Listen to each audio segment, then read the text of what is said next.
এর নবীর উম্মতের দল তাকা দেখো আমার মায়ার নবী রাহমাতাল লিল আলামিন একদিন আবু বকর রাদিয়াল্লাহু তাআলা আনহুকে নিয়ে আমার মায়ার নবী সফর করতেছিলেন। এমন তো অবস্থায় আমার মায়ার নবী সফর করতে করতে ক্লান্ত হয়ে গেলেন। আমার মায়ার নবী ক্লান্ত হওয়ার পর আমার মায়ার নবী বিশ্রাম নেওয়ার জন্য একটা জায়গায় বসলেন। আমার মায়ার নবীর খুব ক্ষুধা লাগিয়ে গেল। আবু বকর রাদিয়াল্লাহু তাআলা আনহুকে বলেন, ও আবু বকর, আমি নবীর পেটে বড় ক্ষুধা লাগছে, ক্ষুধা নিবারণ করার জন্য কি খাওয়া যায় বলো। বলে, ও নবী, এখানে তো খাওয়ার মতো কোনো প্রয়োজনীয় জিনিসপত্র নাই যে আপনি খাবেন, আপনার পেটকে সান্ত্বনা দিবেন।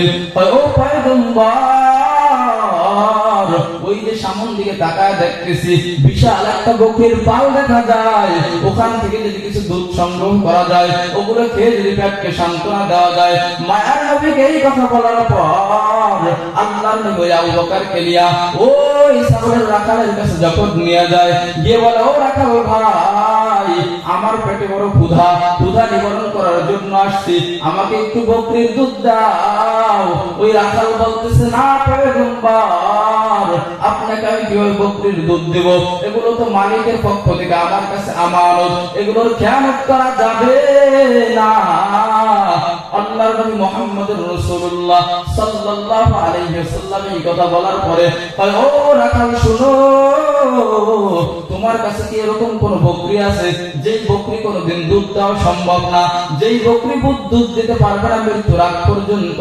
বলে, হ্যাঁ, এরকম একটা বকরি আমার কাছে আছে, যেটা বাঁধা, যেটা কোনদিন সন্তানও দিবে না, যেটা ওলানে কোনদিন দুধ আসবে না। বলে, যাও যাও, ওই বকরিটা আমি মায়ার নবীর কাছে নিয়ে আসো।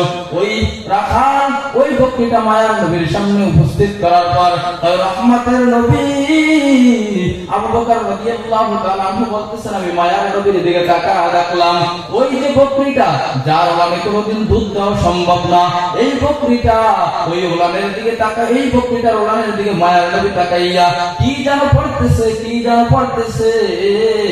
মায়ার নবী ওই ওলানের দিকে তাকাইয়া কি যেন পড়তেছে আর মালিকের কাছে বলতেছে, বলা মাত্র তাকায়া দেখতেছি যে ওলানে কোনদিন দুধ দেওয়া সম্ভব নয়, সেই ওলানের ভিতরে আল্লাহ তাআলা দুধ ভরপুর করিয়া দিয়েছে।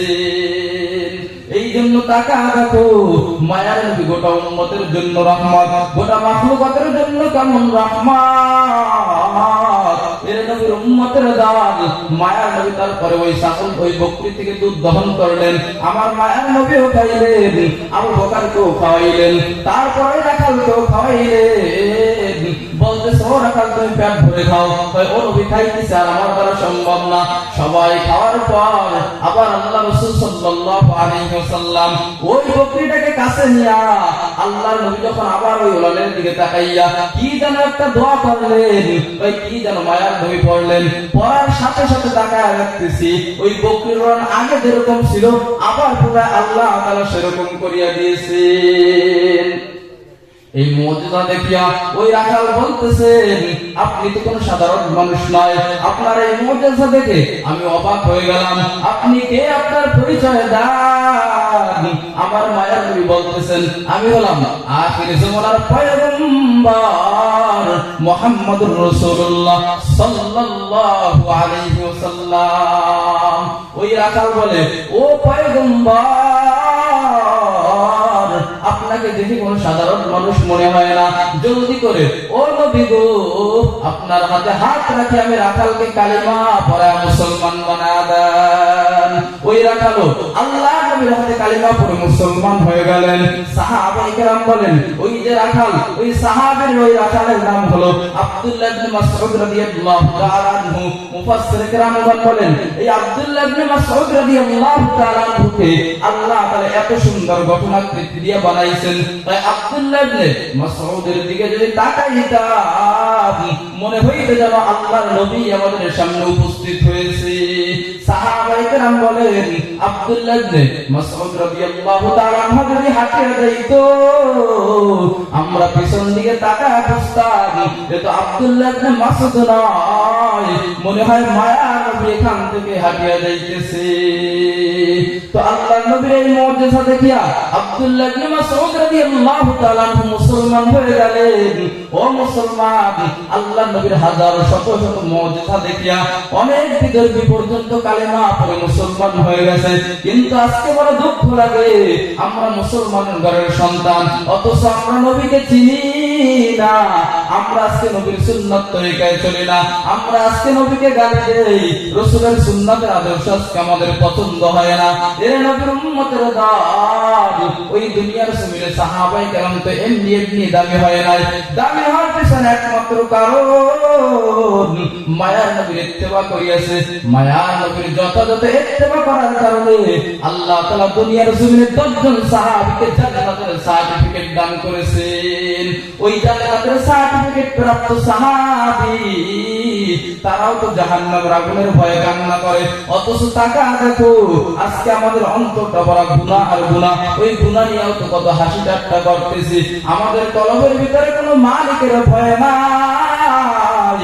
আমাদের কলবে যদি আল্লাহর ভয় থাকতো তাহলে হাসি ঠাট্টা তো দূরের কথা, সদা সর্বদা সাহাবায়ে কেরামের মতো আমাদের দিলকে বিনয় করে আল্লাহর দরবারে কান্না করতাম। ও মুসলমান, টাকা দেখো এই 10 জন সাহাবীর ভিতরে একজন সাহাবী হযরত ওমর রাদিয়াল্লাহু তাআলা আনহু, আল্লাহ তাআলা তাকে জান্নাতের সার্টিফিকেট দান করেছেন।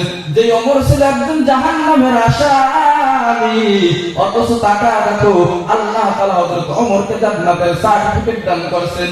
এই ওমর রাদিয়াল্লাহু তাআলা আনহু সারা রমজান মাস ইবাদত করেছে, নফল ইবাদত করেছে, তারাবি নামাজগুলো পড়ছে, রোজা রাখছে, কোরআন খতম করছে, কত ইবাদত করছে।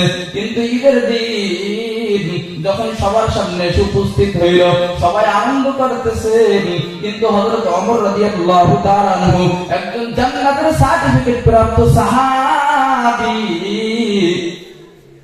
এই হযরত ওমর রাদিয়াল্লাহু তাআলা আনহু ঈদের দিন কোন আনন্দ ফুর্তি করে না।